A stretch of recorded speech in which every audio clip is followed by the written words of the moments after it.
Alrighty, good evening, ladies and gentlemen. Welcome to Roundabout Sports presented by Interstate 70 Sports Media, where our passion is our profession. Thank you so much for tuning in, folks. It is coming off a stormy Tuesday, but it is now Wednesday, September 27th, 2023. I'm the maestro, Jeremy Karp. We have a spectacular show in store for you this evening. In fact, allow me to introduce already. Alongside me, my co-host this evening, the good doctor, JM himself. How's it going, my friend? Good, man. Good to be here. Awesome. It's always great having you. And we are going to be joined later on in the show by former Kansas City Chiefs punter and NFL veteran Louie Aguiar. And I am definitely looking forward to having Louie on. I know you've been friends with him for a long time, actually, so it's definitely something to look forward to. So, but before that, so the first thing I want to kind of kick it off with, we're going to talk about, and first, folks, you can follow us on Facebook, on Twitter, on our YouTube channel, so be sure to check out all of our socials. But I wanted to first say that, so of course, we talked about last week how Adam Wainwright got to 200 wins for his career. And, one of the biggest things was whether he was going to pitch again this year. Well, it has come out, all reports are everywhere saying that the 42-year-old has thrown his final pitch in Major League Baseball. And with that, I mean, it's been a rough year for Wainwright. He'll finish the year 5-11 with a 7.40 ERA. Definitely not the way he planned on going out. And he was on the injured list twice. He struck out 55 in 101 innings of work. But, I mean, he threw 7 innings of 4-hit ball in what was his final start in baseball. And it's something definitely to look forward to. That, potentially in the last weekend of the season, he might get one final at bat, manager Ali Marmol said. But, I mean, this past season aside, I mean, what are your thoughts on the career of Adam Wainwright? I think what could have been. Honestly, I mean, I'll say he is a great ambassador for the Cardinals. He's been a warrior for him. But I think what could have been, take away the injuries that plagued him throughout his career, he's probably a Hall of Famer if things go right. That being said, he'll be a Cardinals Hall of Famer for sure. The Cardinal fans love him. He stayed around a year too long, but a lot of players do. It's hard for players to know when to hang it up. So he should have went last year with Pujols and Yachty. This year is a big disappointment for him. But, hey, you can go across I-70 and see Greinke's 1-15 this year. So, it works. It's a crapshoot when you're an athlete like that. You never know. He's a good guy. I have nothing bad to say about him except he hung around a year too long. And it happens. But, congrats to him on win 200. It's probably the only shining star in a turd of a season for the Cardinals. And, hopefully they give him his, a proper farewell this weekend. Yeah, it's funny you mentioned about the fact that, this is probably the only shining moment because honestly, as lost as the season was months ago, as soon as Wainwright got his 200th win, that's just kind of when people really tuned out. Because the only thing that they were looking forward to seeing was Wainwright get win number 200. If he got that months ago, people would have tuned out months ago when they were well out of it. But they hung around. Season's done. Cardinals are going to finish with their worst record since 1990. And it'll be one of the rare times they will most likely be finishing in last place in the Central Division. Well, it'll actually be the first time they finished last in the Central. The last time they finished last was when they was in the National League East Division. So, I mean, And it'll be the first time in 30 years that the Yankees, Red Sox, and Cardinals are not in the playoffs. You know, it's definitely a weird string of fate in the baseball world right now. I love it. I love it, man. I get some fresh blood in there. Get some of these young teams that play hard, that have earned it. Um, their fans deserve it. Yankees, Red Sox, Cardinals, they've been there. Let's get them out of there. Let they need some work.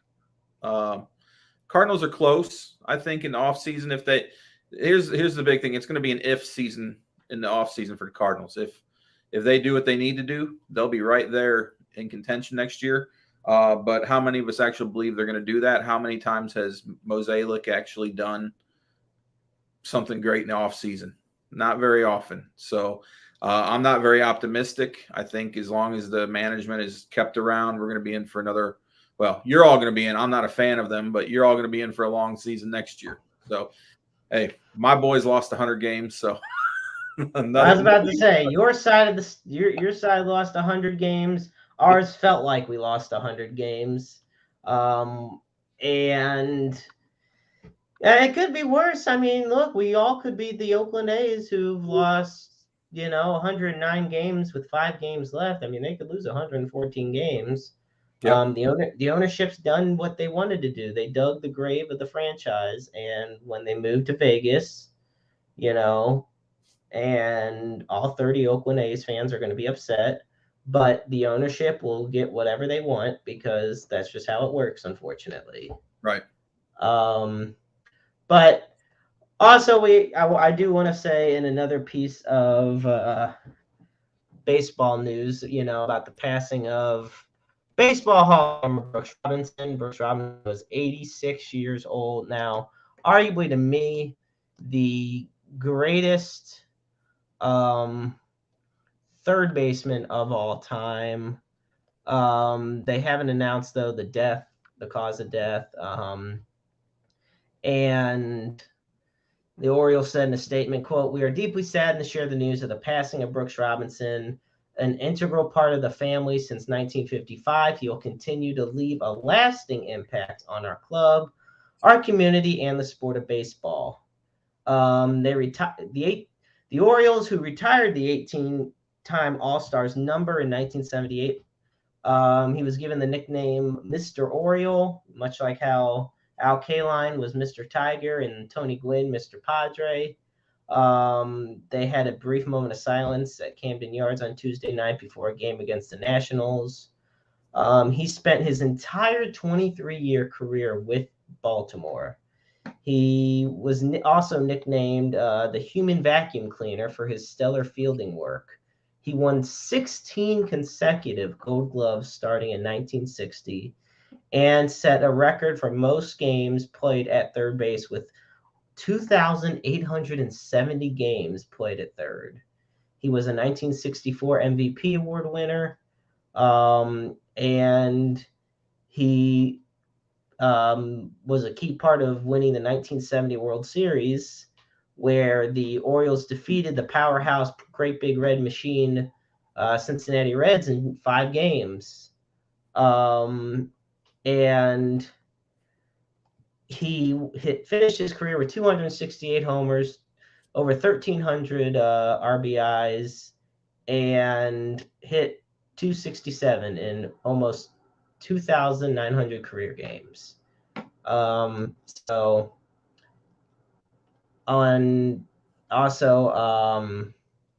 Commissioner Rob Manfred said in a statement on Tuesday, "I will always remember Brooks as a true gentleman who represented our game extraordinarily well on and off the field all his life. On behalf of Major League Baseball, I send my deepest condolences to Brooks's family, his friends, all across the game, and Orioles fans everywhere." Brooks Robinson was 86 years old.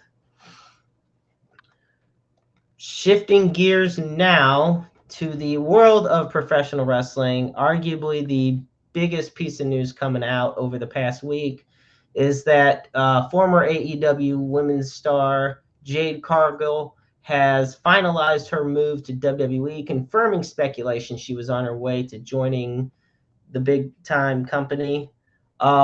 She concluded her tenure with AEW earlier this month, and she's been at the WWE Performance Center in Orlando since. So JM, I have to ask you, what are your thoughts on Jade coming to WWE? Huge news. She's going to be a ginormous star with them. Give her a couple months to work in the Performance Center. Get I'm hoping they let her keep her name. I think I told you guys, I heard rumors they were going to give her a different name. I forget the name, but I'm hoping they let her keep her name because it's established. You look at her and you see superstar all over her. She's a little raw. Give her a couple months, she'll be ready to go. I look at her and I automatically think of one superstar from the past, and that's China.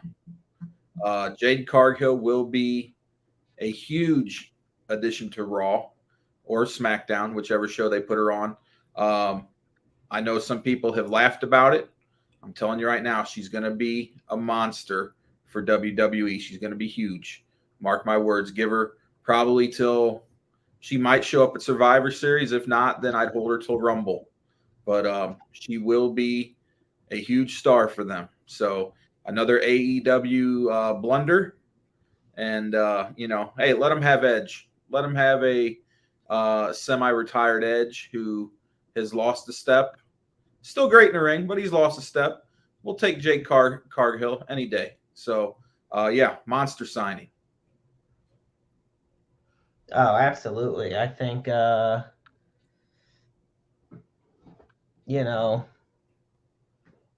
definitely excited for it. I think she'll be a great boost to the women's division. So I'm definitely looking forward to it. How do you think AEW feels about having her jump ship? Listen, they got a pay-per-view Sunday. Wrestle Dream.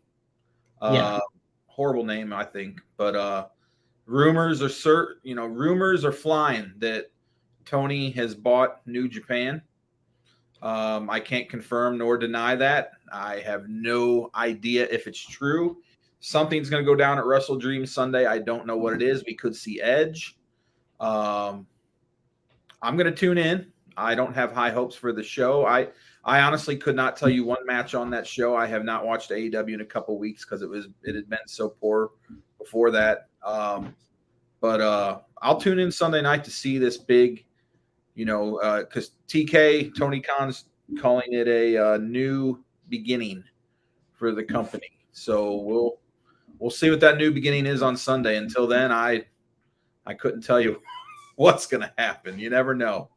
Right. No, I absolutely get it. I think it's going to be interesting to see how they respond. She's the second biggest star after Cody Rhodes to jump ship from AEW to WWE. Right. And, she had a big undefeated streak, and everybody was talking about the excitement about it. So. And did you know who she's married to, right? Who? Brandon Phillips.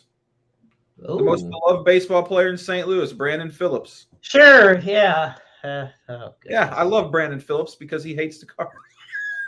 I had to throw that in. Yeah, she's married to Brandon Phillips. Go figure.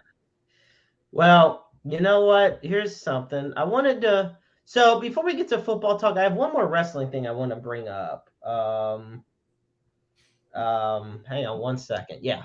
So it's from Kenny Omega, the AEW executive vice president. He took to Twitter today to discuss the divisive loyalties among wrestling fans, particularly between AEW and WWE supporters. Now, most fans appreciate both promotions, but listen to this. Listen, and I want your thoughts on this. Quote from Kenny: "This may be news to a lot of fans out there, but when one wrestler goes from one company to another, we tend to always wish them the best and cheer for them while they embark on their new journey. It's embarrassing and shameful some fans aren't capable of the same." I kind of want your thoughts on that whole thing about, people that criticize, that just suddenly hate a wrestler that they love once they go to a different promotion. He's not wrong. And I will tell you this, I come off as making fun of AEW a lot. I was an AEW fan, but a lot of this hate you hear comes directly from AEW fans. WWE fans are too busy enjoying the product to spew hate toward AEW. I can honestly tell you, I've never been around WWE fans that go out of their way to hate on AEW, because guess what? AEW is not even on the radar of WWE. That's why the AEW fans hate WWE so much. And it is ridiculous. You go to AEW shows, you talk to AEW fans, all they do is piss and moan and crap all over the WWE. And it's a shame. It needs to stop. And those are toxic fans. Those are basement dwellers who don't have anything better to do than whine and complain. They need to get a life. They're no better than these imbeciles that hang out at the airports and stalk the wrestlers for autographs. So Kenny's right. And, I disagree with Kenny about a lot of things he says. I'm not a huge Omega fan by any means. I think he's great in the ring. Other than that, I think there's a lot left to be desired by him. But, hey, he nailed this one right on. I've never hated a wrestler because they went to a different organization. I was a huge Hogan fan growing up. That was my guy. And when he jumped ship to WCW, guess what? I turned the dial to WCW and watched. I never hated on him, So, yeah, people wrestling. So there's a sector of wrestling fans that just need to grow up and realize it's a business, like a sport. If I have a favorite player, Tyrann Matthew, when he left the Chiefs, I didn't hate on him. I wished him well, and I still follow him in New Orleans. So it's a business, and some of these wrestling fans need to realize that. So yeah, I totally agree with what he says. Okay. All right, folks. Well, once again, thank you so much for tuning in to Roundabout Sports on the Maestro Jeremy Carper alongside the Good Doctor. And we're now going to get into some good old-fashioned NFL football talk. But to kick it off, no pun intended, we are going to have the Good Doctor do his now heading into week 4 top 10 power rankings. So, Good Doctor, it's all you, my friend. The floor is yours. All right. So, top 10 rankings for this past week. So at number 10, I got Seattle Seahawks. They are 2-1. Seattle used a strong rushing attack. Listen, if you're a fantasy owner, Kenneth Walker III, he's a monster. 97 yards, 2 touchdowns. That offense put up 425 yards on Carolina this past week. Also expect big things from their rookie wide receiver, Jackson Smith Najba. More experience this kid gets, he's going to be a stud. So Seattle's the team to watch out in the West. I don't think they're going to catch Frisco, but I think they're a strong wild card contender. Number 9, the Browns, Cleveland Browns. Listen, the team's built around defense. Deshaun Watson, who, I'm not a fan of, had his best game as a Brown, completed 82% of his passes this past week. Are the Browns for real? I don't know. We're going to find out because they got Frisco and they got Baltimore coming up. So we'll see how real the Cleveland Browns are in the next couple of weeks. Number 8, the Detroit Lions. They're 2-1. Listen, they took care of Atlanta 20-6 this past week for their second win. Jared Goff is playing quite well. He had a throwing touchdown and a rushing touchdown. Amon-Ra St. Brown, I think that's how you pronounce his first name. He's having a great season so far. 21 catches for 275 yards and a TD early in the season. So keep an eye on Detroit. Number 7, we're sticking in that division with Green Bay. I got Green Bay at 2-1 at my number 7 for the week. Jordan Love's playing out of this world. 7 touchdowns, just 1 pick. My only criticism of the Packers is Jordan Love's completion percentage needs to come up. I think that will once Aaron Jones comes back. I don't know if he's due back this week or not, but missing him the last couple of weeks has hurt. When he comes back, I think the Packers are really going to start taking off offensively. Number 6, Buffalo Bills, 2-1. Listen, Buffalo's last 2 weeks has looked pretty good offensively. I think they're back. The key for Buffalo is to limit the long yardage downs on third down. That's been their Achilles heel. So they can take care of that. Buffalo is going to be right on track. Number 5, and I debated putting this team at number 5 after their poor performance Sunday, but the Dallas Cowboys at 2-1. Yeah, they stunk it up against Arizona. I think everyone was kind of shocked. Once again, Dallas's issues: Dak Prescott and Mike McCarthy. Dak needs to be more accurate, and McCarthy needs to do a better job of play calling when the game is close. Number 4, again for the third week in a row, our home state Kansas City Chiefs. They're 2-1. Listen, Taylor Mania took over Kansas City this past weekend when the Chiefs rolled Chicago. But drop passes continue to plague the Chiefs.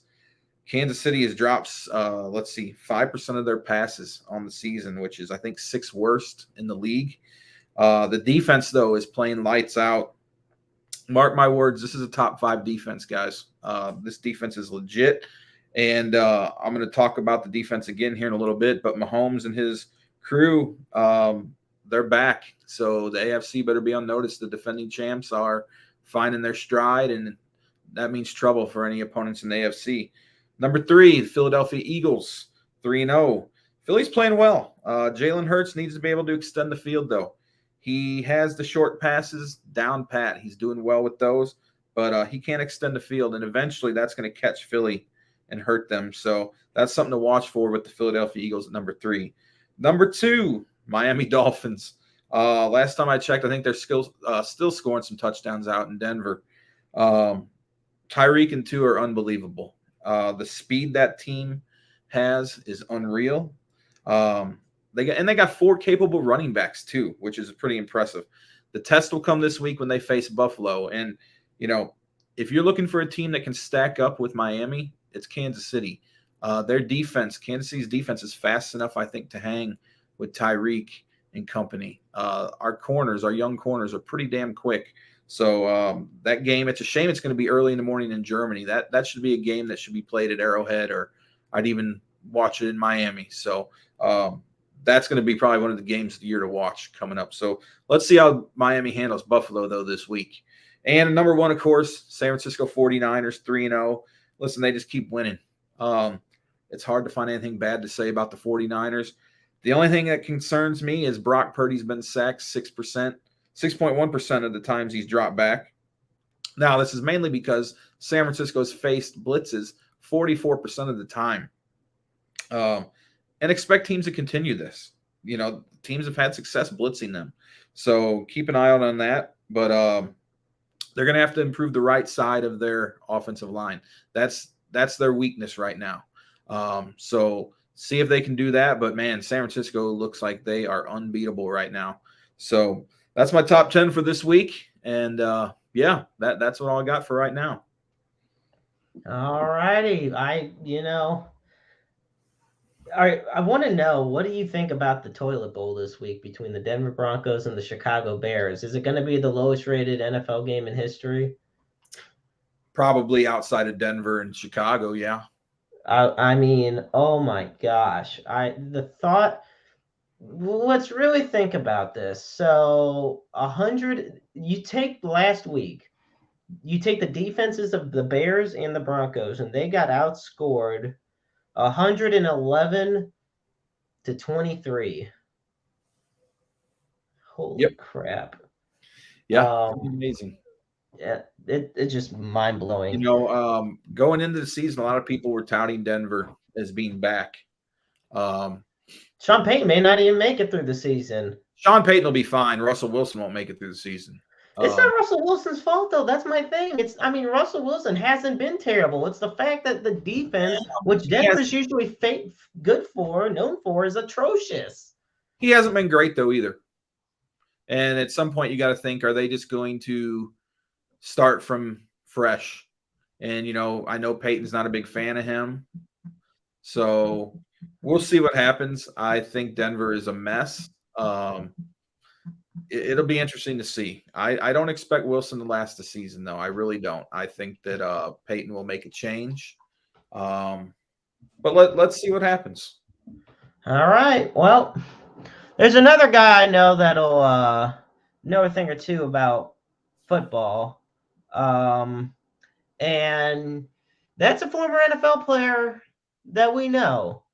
So, folks, let me tell you something. This man is a former second-team All-Pro, was in the league from 1991 to 2000. It is my pleasure to introduce, including 5 years with the Kansas City Chiefs, might I add. It is my pleasure to introduce this evening here on Roundabout Sports, the one, the only, Louie Aguiar. How y'all doing tonight?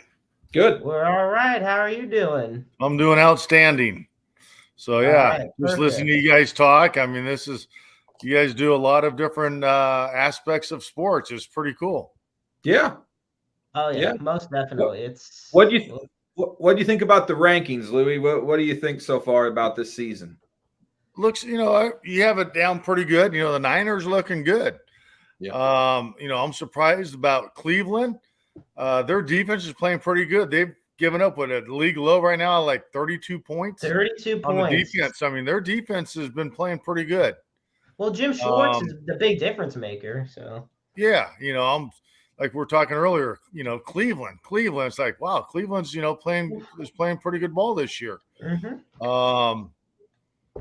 So I mean, you got to see what's going to happen. Make sure teams don't lose any players, don't get injured.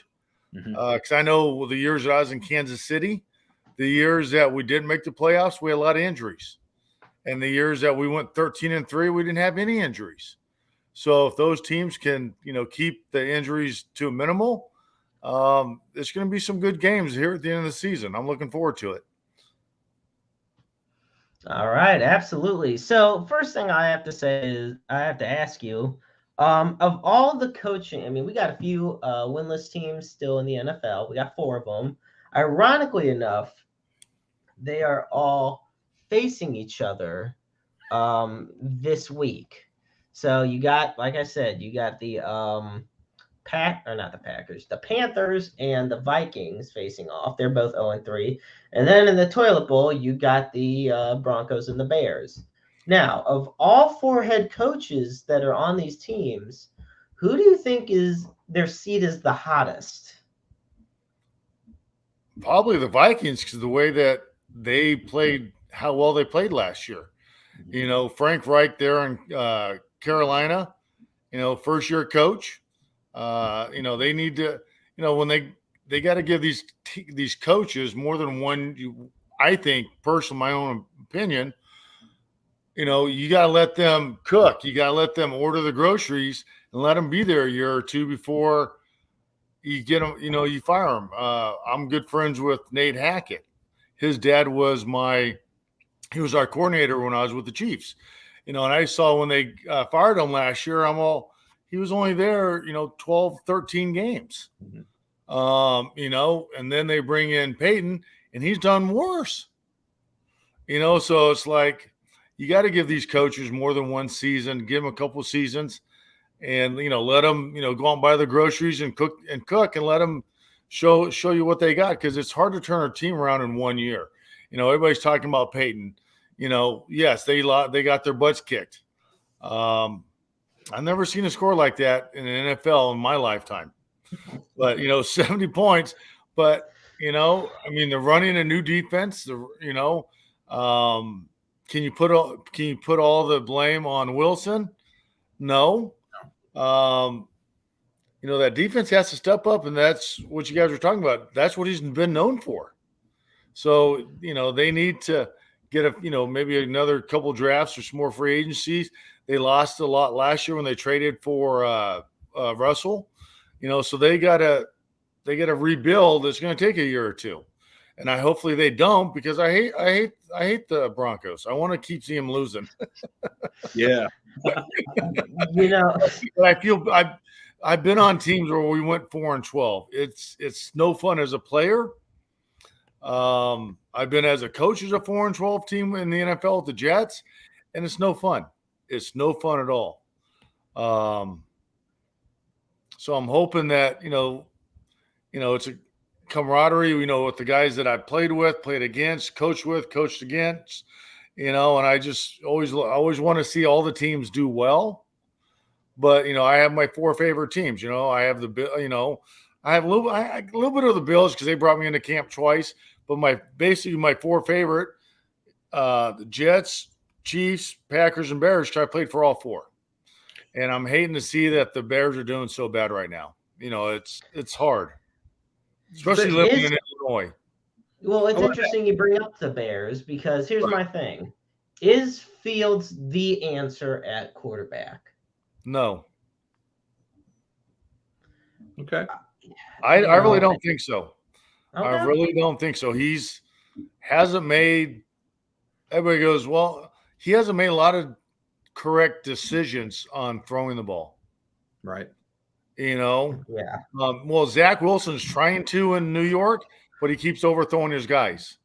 At least he's making the checkdowns, and I think having Aaron Rodgers there in training camp helped him out tremendously. He played great in the first game, but I just think I don't think he was a first-round draft pick either. So what do you think the Jets should do? Because I read an article just today from ESPN saying that the coach out there, what's his name, Salem? Is that his last name? Yeah, Robert Saleh.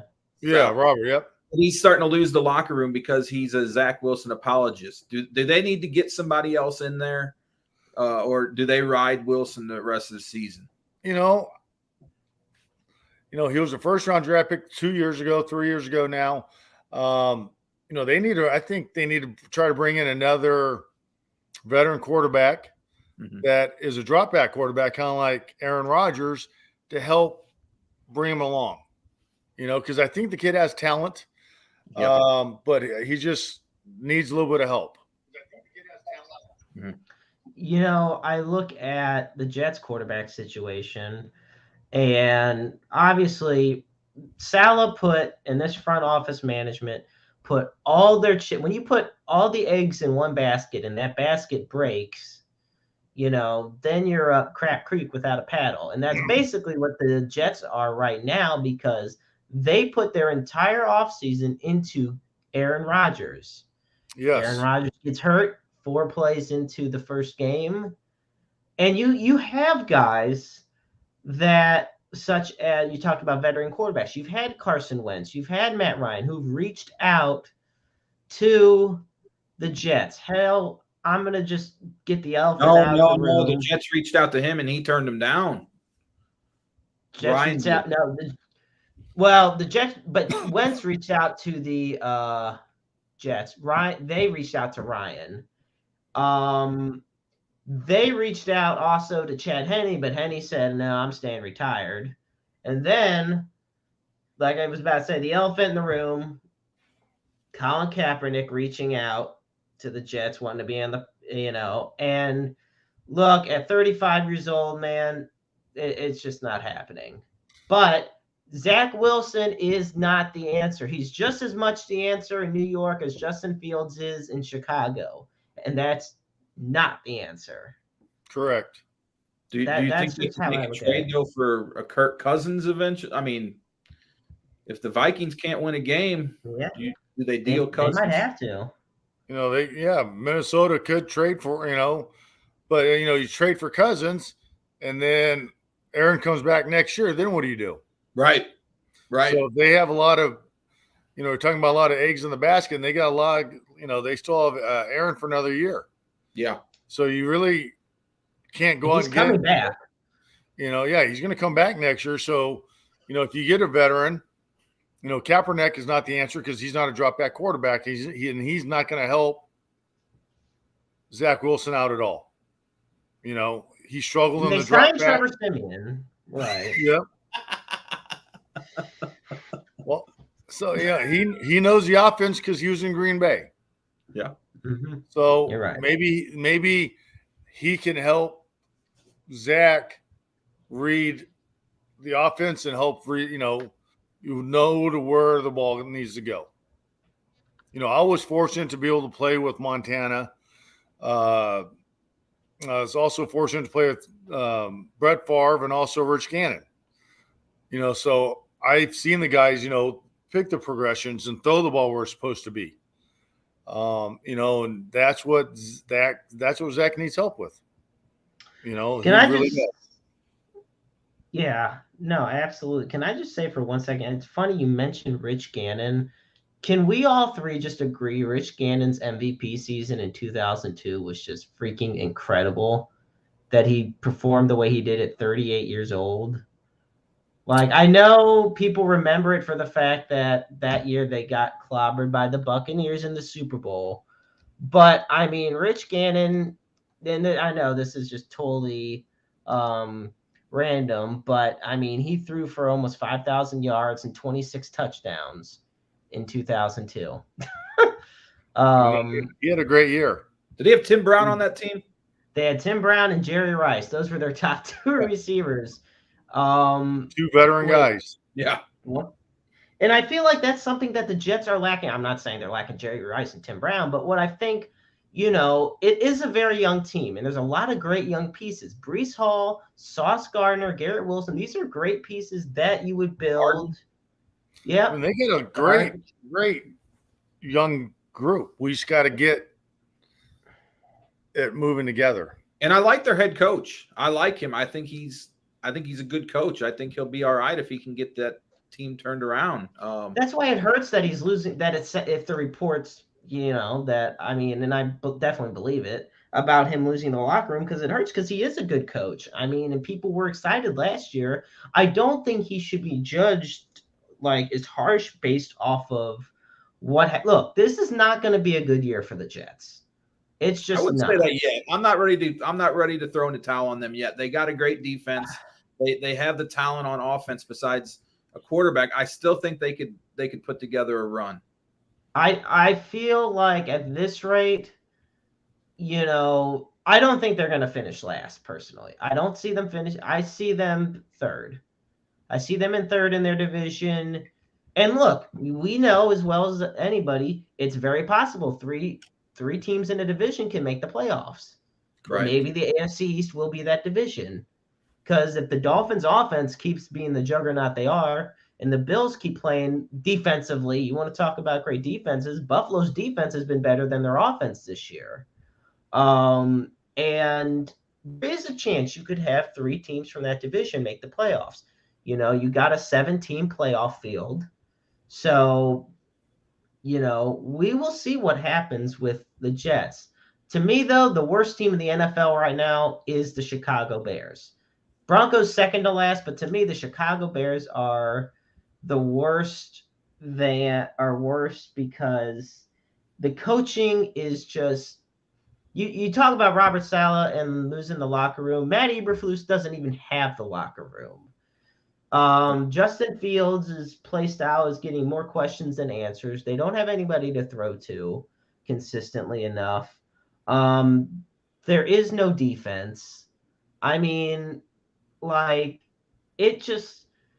had never wanted to watch an Arizona Cardinal game more in my life, besides the Super Bowl they were in, than last week against the Cowboys, because the Chiefs were just destroying the Bears. Partially because I was constantly seeing Taylor Swift on the screen too, but that's beside the point. Don't hate on Taylor. Don't hate on Taylor. Taylor. I like Taylor Swift. I really like Taylor Swift. I like her music, but damn, I get it. She's with Travis Kelce. I have a question for Louie about that. Louie, I know you played on the team at Montana, and I remember those years when Montana first came to Kansas City. The media circus was crazy. How do the players deal? Kelce and Mahomes themselves are just all over the media. You can't turn on the TV for an hour without seeing a commercial with either one of them. But how do other players deal with that? Does it bother them? Do they just roll around it? How does that work when you get the media circus in a town after one player? We're all there for a reason. We're there for a job. Mm-hmm. So we're there to, do the best of our ability and suck in all of the limelight. Mm-hmm. Having Montana there, it was awesome. Getting to see what type of people he brings to the games. Yeah. It was just awesome. I was just taking it all in because I may never ever get this again. So I took it all in, and the players take it all in because it's pretty cool. It really is, getting to see, all these other celebrities come on over to games, to practice. George Brett would always come to practice. I thought that was pretty cool because, he want to come over and hang out and watch Montana. And so, I got to meet George Brett because of it, so that was pretty cool, and having those guys, the celebrities, like over Colorado with Dion, these kids in college, they're getting to meet The Rock. They're getting to meet, was it Little Tucci? I like him. Yeah. I think that's how you pronounce it. I really like him. These kids may never, ever get another taste of this in their life. Yeah. And just take it away. You bring up Dion. Like all the players there in Kansas City. Yes, you have Mahomes. You have Kelsey. And so if these guys can take it all in and learn from it. So I think that's actually helped them like in the playoffs because they've been there. They've been in the spotlight. So it helps them out, I think, in the long run. And it helped us out until we got to the playoffs. We got beat by some better teams, but, being able to play, not worried about all, who's there, the limelight, all that. Right. We have it every week. And I think that's good for the young players, like at Colorado and, the Chiefs, they have, some young kids and they got some older players. So they have a good mix of it. So they're getting a lot of exposure to this. You mentioned Dion. Do you think he sticks around Colorado for more than a couple years once his sons are gone, or do you think he's moving on? I would like to see him stay. I would too. He's a heck of a college coach. I went down to Jackson State 2 years in a row to work with their punters and kickers. Mm-hmm. I played against Dion. I know a lot of the coaches that are on that coaching staff, and I'm really hoping that he stays because he's really – I think it's what college needs. He's hard on the kids, but he also gives them a little bit of slack because he's been there before. Mm-hmm. And I like that because, he's a tough love coach. And a lot of colleges now are afraid to be tough love because they're afraid these kids are going to leave because these kids don't know how to handle it. Right. Like, how we grew up, you got your butt beaten. Yep. These kids don't get that now. And Dion's giving it to them and he's giving them tough love. And these kids love to play for him. Yeah. Well, it's interesting you mentioned that because you look at, Deion Sanders in interviews when they talk about his coaching style and he tells them, look, if a player wants to leave, he lets them leave because, look, if you feel that what he's doing is too tough on you, then you don't deserve to be on his team, know? And for the ones that say they're going to stick around, he's glad to have them. People realize the reason he left Jackson State was because in his mind the job was done. Yes, he realized the job he was meant to go there for was done. He turned an absolutely atrocious HBCU football program and made him into a champion, and he feels that's what his job is here in Colorado. He got everybody almost from the team onto the transfer portal, brought in players that he felt were superior talent. And, it's like you said, Louie, they love playing for him. Travis Hunter, actually, it was leaked to the media that Travis Hunter had reached out to his coach about, hey, we have to beat USC, put me in there, even though he's out for about 4 weeks or 3 more weeks at this point. And Deion says, look, you're going to change the game one day, the game of football. Rest up. We'll see you soon. Yep. That's the type of coach that I think anybody and everybody can get behind. Correct. He's tough on his players, but he loves his players. Correct. And that's what matters. You talk about Jackson State. Look what he did for the HBCUs. Yeah. How many people were watching HBCUs the last couple of years and are still watching them because of Deion? Right. He brought something that was starting to go away, I felt like, and I liked watching the HBCUs because they got some, I played with guys that, played in different schools down there, and he brought it back to the national level where it should be. And I'm glad that he was down there and he brought the HBCUs back. Now everybody's watching them again, and it's not just for their bands; they're watching them now for the football games again. Did you ever play against Deion? Yes, I played against him multiple times. That's what I thought. Okay. Yes. Yeah. Yep. The last time I played against him, I was in Green Bay. He was in Dallas, And he goes, "Hey, Aggie, you going to punt me the ball?" I said, "Yeah, Dion, like I always do, 38 to 42 yards. I'm going to make you fair catch." He goes, "Come on, Aggie." I go, "Dion, you run a 4.2. I run a 4.8 on a good day. I can't catch you." He starts laughing, and that's just how, we got to know each other, Right. So that's how I got brought down because Dennis Thurman, the D coordinator, coached with me with the Jets, and he mentioned the Dion, and Dion goes, "Oh, yeah, we played against him. Bring him down." So that's why I got brought down and work with his punters and kickers last year at Jackson. And now the kid that's kicking for him this year, Mata, I worked with him last year, and he's doing really well out there in Colorado. Feely's struggling a little bit. Mata steps right in and kicks the ball really well. Right on. I have to ask about, you mentioned about when you coached special teams for the Jets. What brought you back to New York to be, helping with their punters and kickers? Rex Ryan, they called me to come work with their punters and kickers because back then I was running my pro camp. I was getting kids into the NFL, punters, kickers, long snappers. They brought me in to work with some of the punters and kickers that they had there in 2012. And Coach Westoff saw how well of a job that I did that he helped promote me to get me to, because he was going to retire, and Ben Kotwika took over because he was the assistant for 6 years, and he promoted me to him to, bring me in to be his assistant so I can work with the punters and kickers. And because right now there's only one team that actually has a punting kicking coach, and that's the Baltimore Ravens with Randy Brown, who I helped get started in kicking camps. And when I was there with the Jets, Rex brought me back because they struggled a little. They had struggled a couple of years with their punters.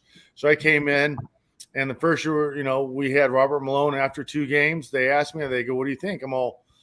I like Ryan Quigley because he's the guy that can directional punt. If he misses it, he's going to miss it to the side we call.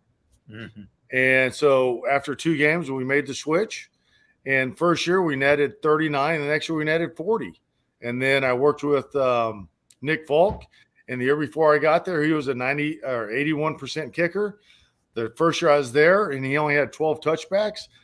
The first year I'm with him, he goes to 92% kicker and doubles his kick touchbacks to 27 touchbacks instead of 12.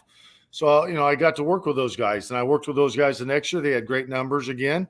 Next year, our punter net 40. And then Falk gets injured. He still he still goes 87% with an injury, and he still has a lot of touchbacks. He got injured towards the end of the year. So, we worked on different things, and, I asked them, how they punt and kick, and I videotaped them, and I made them do exactly what they're doing.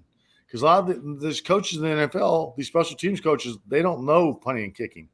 Right. You have a quarterback coach when I was with Montana, they had a quarterback coach for Montana. They had a quarterback coach for Brett Favre and Dan Marino. But why don't they bring in kicking coaches to work with these guys? Just like Tiger Woods has a swing coach. Right. Phil Mickelson has a swing coach. That's what we're doing. We need a swing coach out there. And, the Baltimore's had the top punters and kickers the last few years, and Randy's been there a long time, and they've been doing really well there. Wanted to ask you about the Chiefs special teams right now. It's an area that punter and kicker, they've been doing well this year, and I don't think they're getting enough credit. I mean, they're overshadowed by Mahomes, obviously, and Kelsey, but I tell you what, Townsend looks good this year. Tommy, he hits the ball well. Mm-hmm. I take a stopwatch to the games. He's hitting punts that I would love to have. He's hitting 5.4s, 5.5s, and I was happy with a 5.2. And this kid's he just comes straight up through the ball. He punts the ball really, really well. He's learned the directional punt. He's doing a great job with that. And he also has the Aussie, he flips it, and he has a strong leg. I don't say a strong leg. He has a quick leg. And he hits the ball really well. And Buckner's back to, being healthy, and he's back to, hitting his touchbacks. The ball's landing out of the end zone. And his field goal percentage has gone way up after being injured last year. Those 2 guys, like you said, they don't get enough credit, because they have so many stars on the team. Right. Speaking of the stars, Chris Jones comes back, and it blew me away that he was able to come back and play as much as he did last week after being, out, not even at training camp or anything. How big of an impact do you think he's going to make this year? I mean, it's a big year for him financially. I mean, he can really break the bank if he has a monster year. And do you think the Chiefs are going to have any chance to re-sign him? Depends on how much the salary cap goes up. Mm-hmm. They have a lot of money tied up with, a lot of the guys, everybody knows what Mahomes is making. Kelsey's making some good money. They got a lot of, and they signed some free agents this offseason. They might have to, in order to keep them around, they might have to, have some of these guys take pay cuts, to get them back in, to keep them playing. And as the older you get, like Jones, you really don't need training camp. Yeah. I was surprised, like you were surprised, how many snaps he got. Yes. I thought he was going to be tired. Yeah. He said he was working out. Most guys that are out like that, they don't work out, because every time I've seen a holdout, those guys come back and have a bad year. They get injured. Mm-hmm. He actually took good care of himself and did what he was supposed to do to be part of the team. Yeah. And I think that was very good on his part to be ready when he comes back. Mm-hmm. And he's doing a heck of a job. He really is. And I'm hoping that they can have a great year, and hopefully they can, get him re-signed next year. Right. Everybody says, well, he lost a step. Okay, he might have lost a step, but what do you have coming out of college next year? Exactly. Yeah. He's still going to be better than a lot of these kids coming out of college who they might want to spend a first or second round draft pick on. His lost step is still better than those guys. Yeah. So they're going to have to sign Creed Humphrey. Right. And Creed's to me, he's got to be your top priority, I would think. I mean, he's one of the top 3 centers in football, I think, right now. Yeah, he is. Yeah. And, he's the Mahomes of the O-line. Right. He makes all the calls. Mm-hmm. And if it wasn't for him, he could, if he makes a bad call, leave somebody open on the blind side, he gets Mahomes killed. Mm-hmm. So he has to make all the right calls and be on the same page as Patrick. Do you think the league's picking on Taylor? A little bit. Mm-hmm. Because all the other teams are, if you look at all the right tackles, they're all set back. Dallas's was way back the other day when I was watching the Arizona game. I'm like, why are they picking on Taylor when this guy's further back than he is? I mean, it's become kind of a thing around the league now. They see these referees get film on players that are doing stuff. So they start picking on them. They start looking at the video. Okay, they're throwing flags on them, so we got to do the same thing. And I bet Dallas next week he'll probably get hit if he doesn't move up. Right. So it always takes a week or so to get caught up, because now his video is going to be sent out to the refs that ref the game this weekend. So now they're going to be looking for it, and that's what happens. I feel like it wouldn't be the case if it wasn't for the fact that he got caught in, that off the line the way he was so much on prime time the first game of the season.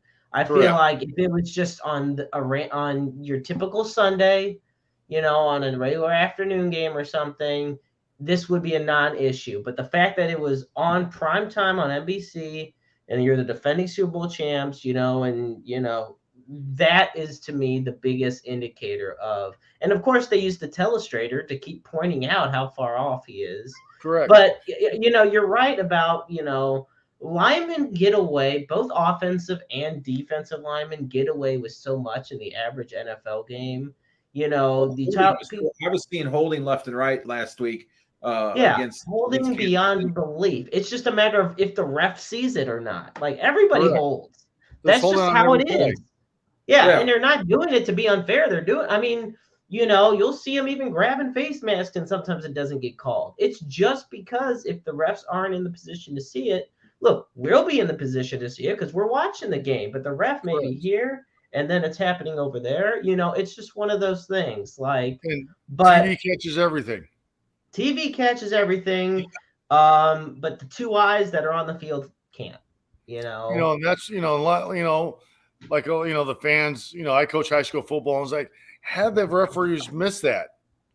But each referee has a different position to look at. Right. And so that guy, where it happens, the fans might see it, but it's out. It might be the lineman might be turned where the referee can't see it. So, I mean, it does happen. And, these referees actually do a pretty darn good job, I feel. Oh, yeah. They don't miss too many. They don't miss, because if they miss too many, they don't get to go to the playoffs, and then they get demoted. Right. Yeah. So they don't get demoted because they're making good money, refereeing.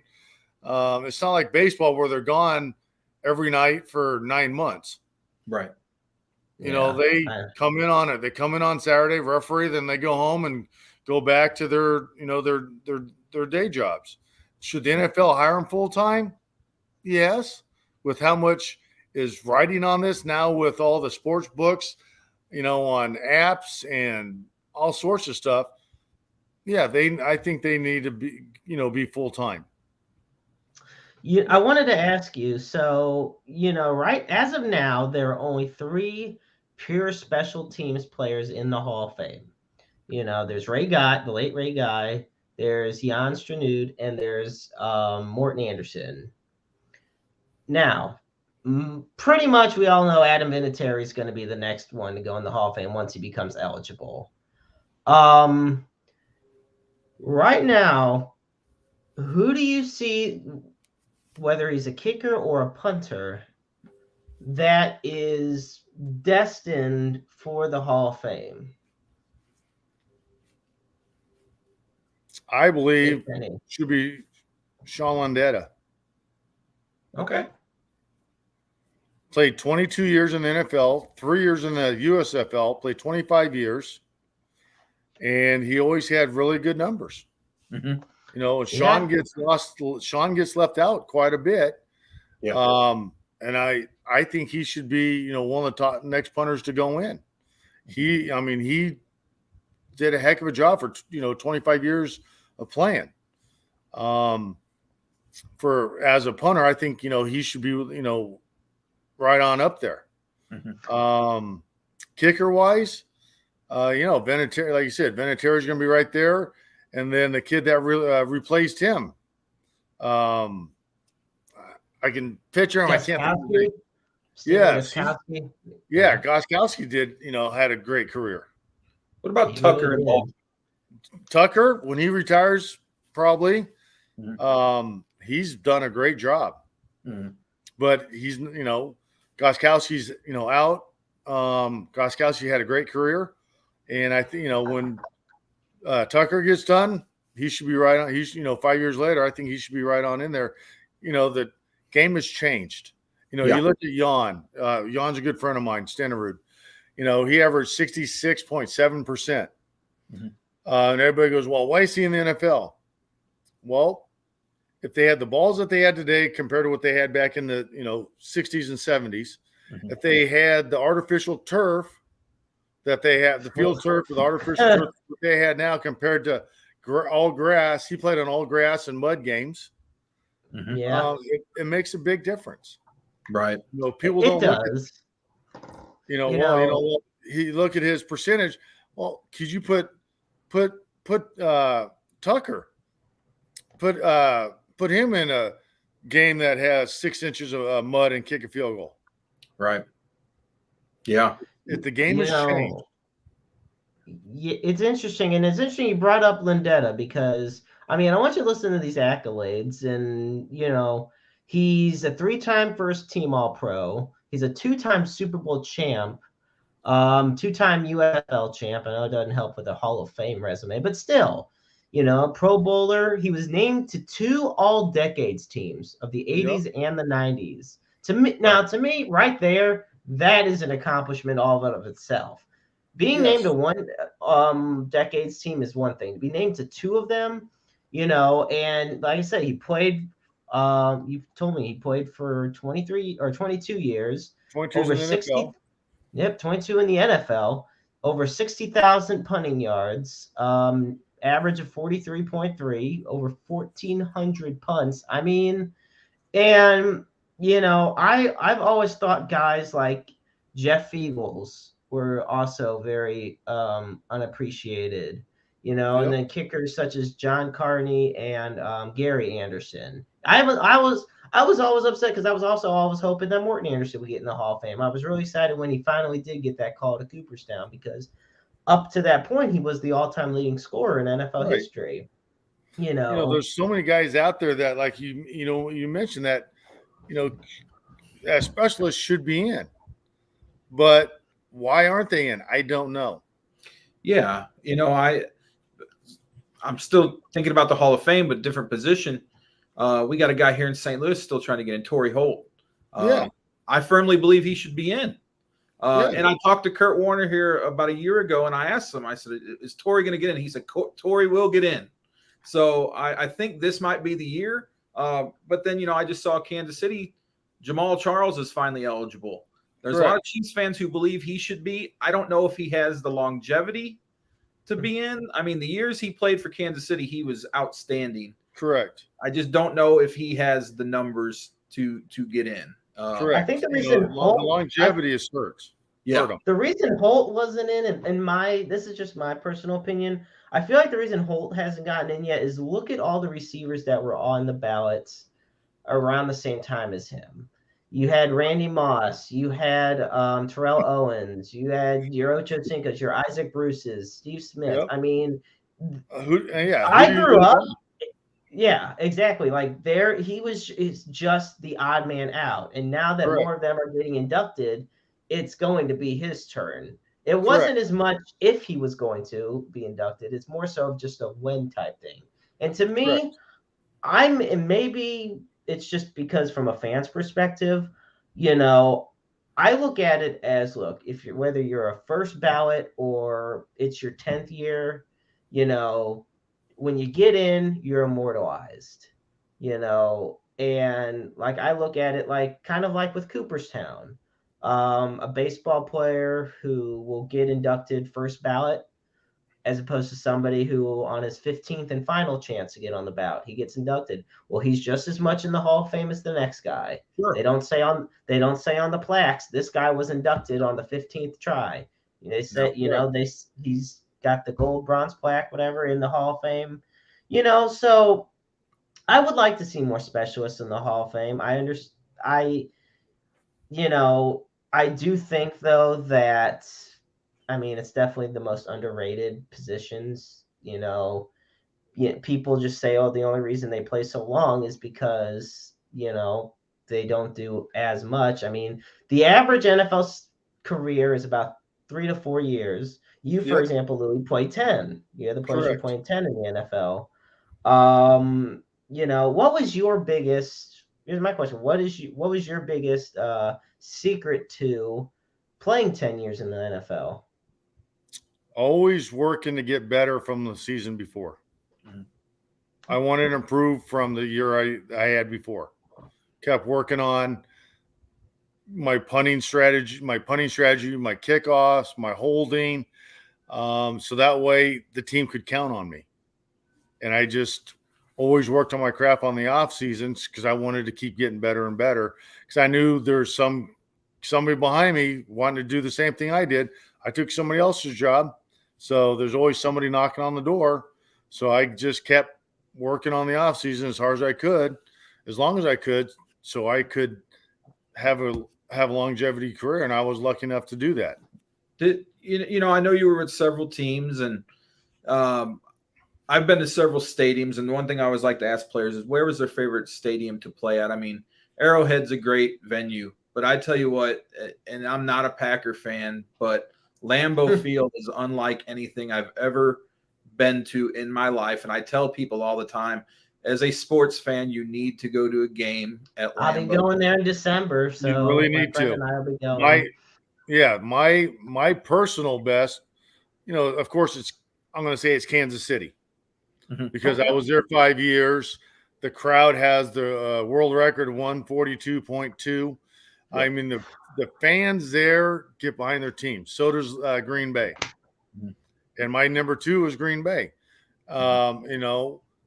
And those two teams, I just thoroughly love playing for them.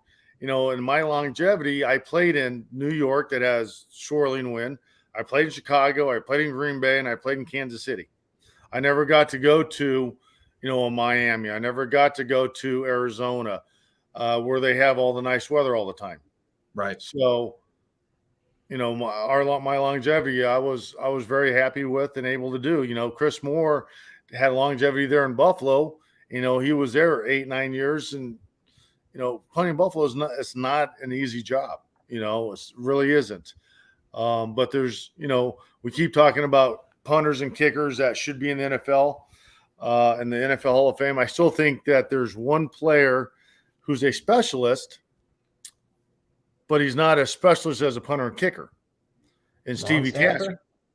Stevie Tasker should be in the Hall of Fame as a special teams player. He's the one who started, because of him, teams started getting guys to be special teams players. And Tasker, you always look for him. Anytime I was punting or kicking off, I always look to see where he's at, because if he's on the line going to rush, he's going to block a punt. So you always had to know where he was at. On kickoff cover, I always say, if Tasker's at the 5, he's going to weave in and out. You got to watch him. He's quick. He's going to drop his shoulder. He's going to get through and make a tackle. So you always had to watch him what he was doing, because, I loved watching Tasker play. Mm-hmm. And, I still think he should be in the NFL also. He should be in the Hall of Fame also, because it's something I've watched quite a bit with specialists and used by the best coaches I've ever seen. He was actually go ahead, JM. No, go ahead, Jeremy. Go ahead. Oh, I was just saying, mentioning Tasker, he's a semifinalist 8 times. He's been, when it comes to being, in the Pro Football Hall of Fame, 7-time Pro Bowler. And I feel like what's going to happen, we are going to see a renaissance of more special teamers getting in, because guys like Josh Cribbs, guys like Devin Hester, guys like Leon Walsh are going to start getting on the ballot more. And then they're going to look at the special teams as a whole. Because when you look at special teams highlights, you also look at, the blocking and the coverage that goes into a lot of this, and that's where Steve Tasker's highlights come in. Yes. He's a great receiver as well, but you just went right ahead and mentioned all the things that made him great is on top of all that. Yes. So I feel like we're going to get to that point where a renaissance is going to happen with special teams. And Cribbs, he was a heck of a returner. Mm-hmm. Heck of a, he was a PP on punt. They run fakes with him left and right when he was in Cleveland. Mm-hmm. On kick, punt return, kickoff return, he was deadly. Just like, Hester. He was deadly. You got to keep the ball away from those guys.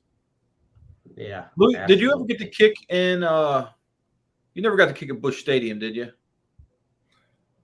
Yes, I did. Was it preseason? Oh. Yes, preseason against I was with the New York Jets when we played the Kansas City team. That was 1991. That was my first pro NFL game ever. That was my Yes, that was mine too. Yeah, there you go. Both were there at the same time. That's the reason I fell in love with the Chiefs. And now I live here in St. Louis, out of Cali. I'll never forget so that much. game. I came back to the Midwest to St. Louis. Yeah, I'll never forget that game because I still got the ticket stubs to this day. My grandfather took me, and he was a big Red fan, season ticket holder, and I remember being a little kid. And he'd never take me. He'd say, "Oh, you're too young." Well, 91, I was 10 years old, and he said, "Okay, you're old enough to go because you know the game. You're not going to be asking me all these stupid questions or just wanting to eat all the crap. You're actually going to watch the game." So he took me, and I remember seeing all these guys in the Zumba pants dancing around. Yep, those Zumba pants. I said, "What in the I'm thinking, what in the hell are these guys wearing?" And I immediately had to go out and get me a pair as a kid. And he started taking me up to Arrowhead once or twice a year for games. Yep. And but I tell people that's how I became a Chiefs fan. Was I was 10 years old, and he took me over to the old Busch Stadium for a preseason game against the Jets. And I was playing with the Jets then. I was you were 10. I was four-wheeler. Yeah, you were 10. I was 25. There you go. Another question I want to ask you is, you were fortunate enough to play in the era with no social media. Thank God. Yeah. How difficult do you think it is for these young guys now? Like, I can't imagine being a Mahomes, not able to do. I mean, the guy probably can't do anything without. You can't watch your butt. Yeah, I mean, I watched. Sunday night they basically had wall-to-wall coverage of Kelsey leaving the stadium in his Cutlass with Taylor Swift in the passenger seat. And it's just like, these poor guys can't get any privacy. Do you think that affects their play at all, on the field? I don't think it affects their play. I just think it would get annoying. Yeah.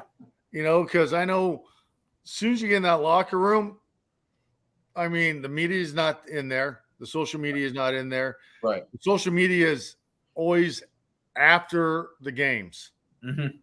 So playing the game is the easy part. Mm-hmm. Dealing with the social media, that's a pain in the butt. Right. I'm glad I didn't have it when I was playing. Mm-hmm. Because after a game, I want to take my mom and dad, my brothers, my first ex-wife, my second ex-wife. I want to go out to dinner and just I want to go out and enjoy ourselves. And you can't do it. Where was the spot in Kansas City that players used to go? I thought I used to go to this place when I was out there called, I think it's Chapels. The players would go there. Yeah, the owner said my parents usually like to go. I usually went to Casey Masterpiece because that's where they like to go. Okay. So, my dad liked their Boulevard Wheat beer, mm-hmm. So we would go there. Mm-hmm. So that was always nice. And then, after games, trying to get something to eat, we're always hungry. So we were fortunate enough that Barty Schottenheimer talked to the Hunts, and they actually back then they called it the Arrowhead Club. Okay. Oh. So this was like a 96, 95, 95, because after the 94 season, trying to get out and go, the traffic takes forever. Yeah. We eat 4 hours before game time. It's 8, 9, 10 hours later. We're starving. And so he actually because Derek Thomas brought it up, say, hey, we're always hungry after home games. We never get out to go anywhere, go to restaurants. It's, it's a madhouse. We can't sit down and eat because all the fans are coming up.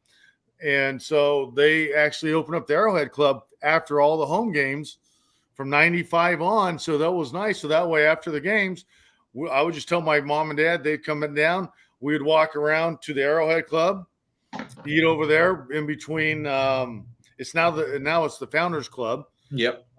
In between Arrowhead and Royal Stadium, we'd walk over there. They'd have food for us. We'd eat, and then we'd walk out to our cars. An hour and a half, 2 hours later, watch a little bit of football, and then we'd get to leave. Mm-hmm. And so that was nice because that way all the players and their wives and their families, we all got together and we got to become close because we were always together after all the games. And I think that's something they need to start doing again because these guys after games, they can't go anywhere in the social media. And, it'd be nice for them to be able to go somewhere and grab a bite to eat after the game and just unwind before they have to go home. Because you got to, next morning we're there at 8 a.m. again. Right. Yeah. Playing in Kansas City when you did, Bo Jackson obviously played right next door for the Royals. Did you ever get to talk to him, play against him when he was with the Raiders? Because he came out in was he 84, didn't he? Oh, okay. Yeah, you're right. Yeah. So he was done by the time I got to play. Okay. Yeah, he had broke his hip. Okay. Yep. Okay. So I didn't get to play football against him. I got to watch him play a little bit of baseball, but by the time I got there, I think he went to the White Sox then, didn't he?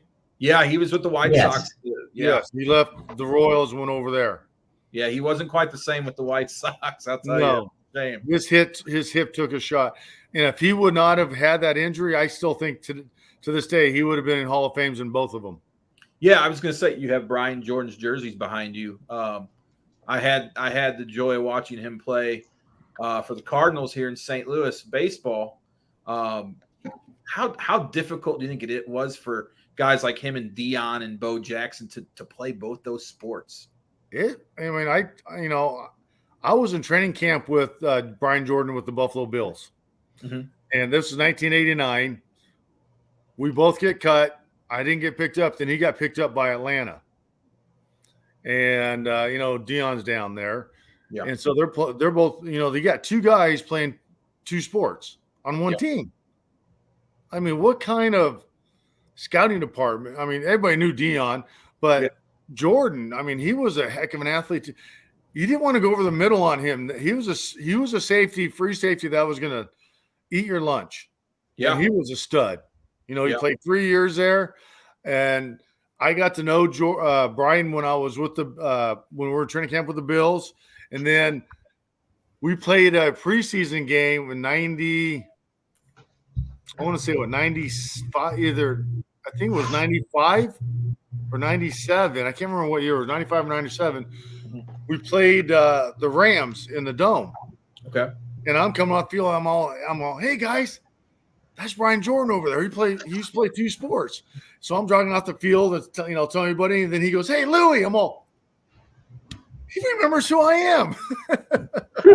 So I stopped over. We sat and talked for, a couple of minutes. And, we talked, I talked to him about watching him play baseball. And I love watching him play because I grew up playing high school baseball and college baseball. And I wanted to play baseball. But football took me to where I got to go. So that was pretty cool. So I got to know him, and we stay in his contact. I won his jerseys at his golf tournament a few years back. He had a raffle. I bought a couple $100 worth of tickets because I wanted his jerseys so bad. Mm-hmm. Is he still is he doing commentary for the Braves? Yes. That's what I thought. Yep. I think I've seen him on TV. Yep, he does a lot of that. He has a big charity golf tournament down there, and he raises a lot of money for kids to get scholarships. They have to read books and all this and get scholarships to get them into college. My last question for you, because I know I told Carp I wanted to be out at 8, and we're already over, but no big deal. Who's the biggest character you ever played with in Kansas City? Just the goofiest guy you've ever played with. Well, there's two of them. Joe Montana and Greg Minuski. Okay. They would pull pranks on everybody. You won't think about it, Montana. No. Montana pulled pranks on that throws me for a swerve. He pulled pranks on everybody. Wow. Oh, yeah. Him and Minuski. Oh, yeah. And one more question. Marty Schottenheimer, just what was it like to play under him? Yeah. I love the man to death. He was a father figure to a lot of the players that everybody loved to play for. He was a player's coach. Yeah. And, still, I miss him to this day. Yeah. He was very well. I'm sorry. Oh, no, I man. just have a hard time with. I love playing for Marty. Marty brought me in. All the players love playing for him. Just like all the players like playing for Andy Reid. I was going to say, yeah, Andy Reid had that same relationship with his players that they, even when he was in Philadelphia, it was hard to find a player with a. They never had a bad word to say about him. Right. A lot of coaches. I've been with some head coaches. I'm not going to mention any names. Sure. I've been with some coaches in my career that if you had a problem, you go see somebody in the office. Go see who we pay. Marty, if you have a problem, come see me. If you have family problems, come see me. I want to help you out. He was a family man. And I love that about him. And it seemed like he surrounded himself with other coaches. Yes, he did. And the same with Andy. You look at that Chiefs coaching staff right now, and, I love Coach Spags. I think he's a great defensive coordinator. I think the players love to play for him. Yep. And I think that's one of the traits of a successful team is to have that type of coaching staff that, you got to have the buy-in from your players. And as much as people like to rag on Belichick, I have to think the players love to play for that guy. I mean, Brady could have left at any time. Yeah. And he didn't. He stayed because he loved playing for Belichick. You know, he was that good father figure that, you know, he would set you straight. Mm-hmm. You know, and there's not a lot of coaches like that anymore.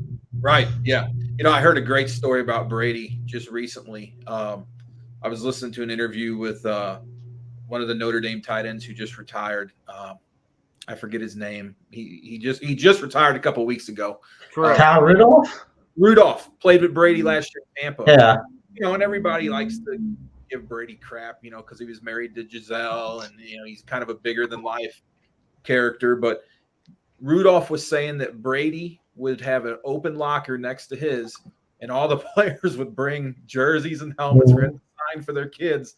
And he would take a day where he would sign them all and just put them back in the lockers. Yep. And they said that he would go around and shake all the custodians' hands in the building, that if he was the last one in the building, that he would actually help them make sure everything was cleaned up. And, you know, you don't hear that stuff about players. And, you know, and I was never – Tom Brady always irked me because he always beat us. I mean, hell, when he ran the touchdown in. But, you know, to hear that about a guy like that, man, that just makes me feel good. And, you know, I hope that Mahomes is like that. I like to think he is. I've heard nothing but positive things about him. Yes, I mean, I've heard nothing but positive things also. It's like every year they bring – Andy Reid always has alumni day for us former players to come on down. And after the practice, you know, a lot of guys always go to Mahomes and Kelsey to get everything signed, you know, hats and shirts and stuff. And those two guys stay out afterwards. After everybody's in, they're still outside signing stuff for us former players. And that's the only time we ever get to see those guys. Right. So it's pretty cool that they do that. Mm-hmm. Awesome. Yeah. I love to hear it. My final question for you, Louie, is – yes, I'll give you an autograph anytime you want. No. Okay, well, there we go. There goes my – no. My actual last question was, you know, you've been a coach yourself for a long time. You know, you talked about a lot of the coaches that you've played under. What is the biggest lesson that you instill upon the players that you've coached?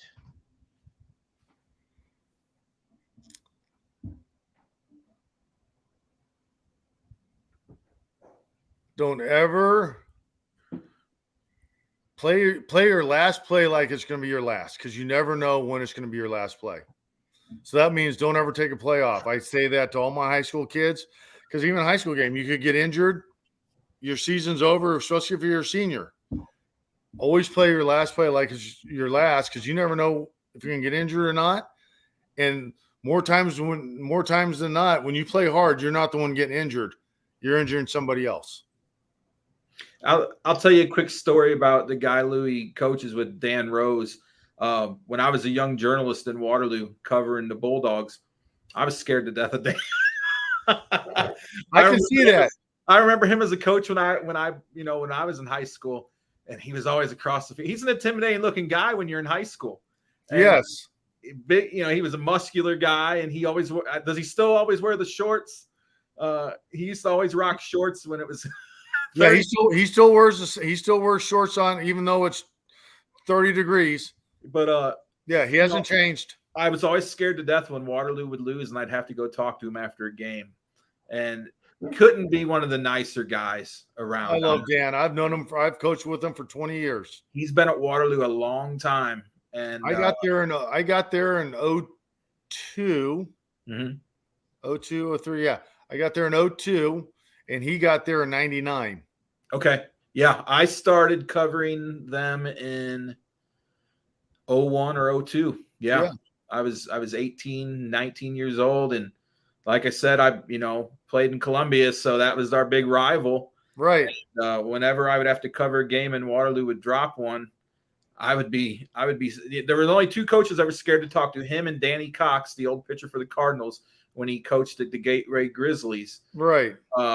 Because they were just intimidating looking guys. But Dan's one of the nicest guys, and I haven't seen him in a few years since I don't cover Columbia and Waterloo much anymore. But yeah, he's a stand-up class act all the way. And even the guys at Columbia are too. I mean, don't get me wrong. Horner and all those guys. Horner and Jermaine. they're legends over there too. I mean, you're in a good area right there of usually strong football. Yeah, really strong football. This year for both teams, it's a down year. Right. But it's not like that for Waterloo and Columbia to have teams like they're having right now. No, they're usually very competitive, and they're always making the state playoffs, and they're always top teams. You actually have one of my cousins plays on Waterloo. Caleb Beekler is a cousin of mine. No way. Yeah. He's our kicker. I was just with him coaching tonight. That's my cousin. Yeah, he wears number 20. Yeah, that's my cousin. His dad's my mom's brother. Okay. How about that? Yeah, I've been coaching him since last year. Okay. Yeah, and I haven't seen him in a while. Also, I work with the kickers down in Columbia too whenever they need help. I was going to say when you came on the scene, the kicking game drastically improved in Waterloo, Columbia, because man, I can tell you when I was in high school, we couldn't kick for nothing. Yeah, so I've been helping Horner out, because they always let us, anytime I needed to use the field when a pro guy was coming into town, I go, hey, Horner, I need your field. Okay, not a problem. So he's let me use their field, and I've worked with their punters and kickers for the last 20 years. Now you had, let's see, years back you had a kicker named Ben Skayer, didn't you? Yep. Ben went to University. I got him a full ride to University of New Mexico. Okay. Yeah, I remember watching. Last 2 years, I had Lexi Stevens. Okay. She was a girl. Her mom and dad both coach or teach over at Belleville West. Her dad coaches football at Belleville West. She holds a couple of state records. She has 3 field goals in a game and also 10 PATs in another game. So she has a couple of state records that I got with her last couple of years. Right on. Okay. Well, awesome. Louie, it has been an absolute pleasure having you on this evening. Oh, my pleasure. Thank you for inviting me, guys. I greatly, greatly appreciate it. And it's always fun, to hang out with Mr. JW, because I've gotten to know him going to different bars that they had me come over to with the Chief Fanatics. And so I've gone over and done that and signed autographs for them over there. And so it's great that y'all still think of me to come and do these podcasts, because I love doing them. They're so much fun with you guys. Awesome. Anytime, man. Anytime you want to jump on, just let us know. It's open invite, so whenever. So absolutely. Thank you so much. All right, ladies and gentlemen, Louie Aguiar here on Roundabout Sports. Have a good night, Louie. Thank you. Y'all have a good evening. Thanks. You as well. Man, what an amazing time. And look at that. He's still getting praises by fans on here. That's the thing, man. Chiefs fans, they don't forget players that play for us in Kansas City, man. If you come to Kansas City and you play, a few years, you're a Chief for life, no matter where you go. And that's what's special. People always ask me why the Chiefs. It's not because I lived in Missouri and because the Rams left. I was a Chiefs fan before the Rams moved here, but it's truly because there's a special bond between Chiefs fans and the players. And it's similar to like Cardinal fans and Cardinal players. There's certain players that come here to St. Louis that may never go anywhere else but that have success. But if you're a St. Louis Cardinal here for a number of years, like, David Freese was a stud here, didn't really do much anywhere else, but he's beloved here. Same with like Bernard Gilkey and guys like that. You go to Kansas City for Chiefs and play for the Chiefs 2, 3, 4, 5 years or more. You're a Chief for life. And, you'll never pay for a drink in Kansas City again, most likely. So, it's a special bond that fans share with the players out there. It really is. It's unlike anywhere you'll go, I'd say. All right. I love to hear it. Well, folks, that's going to do it this week on Roundabout Sports, presented by Interstate 70 Sports Media. I want to thank the good Dr. JM, as always, for being on the show. Before we go, of course, I want to put up the NAMI helpline, and that is 1-800-950-NAMI. That is 1-800-950-NAMI. This is the National Alliance on Mental Illness. It's the nation's largest grassroots mental health organization dedicated to building better lives for people. that struggle with various types of mental health issues. And of course, we always close by putting up the Suicide and Crisis Lifeline, of which it is you just dial 988. And the line is open 24/7, 365, 366 on leap years. Understand that you're never alone in the world out there. There's always somebody that's willing to and able to listen to you, whether it's via a text or a phone call. You are truly loved in this world, and you could also be the listening ears or the seeing eyes of somebody who is out there calling for help as well. Once again, I want to thank the good doctor. I want to thank Louie Aguiar for being on the show this evening. It's been an absolute pleasure. Be sure to catch us next week, folks, here. And with that, folks, I'm the maestro Jeremy Carpin. Remember, life is a book full of empty pages just waiting to be written in. Make your lives worth reading.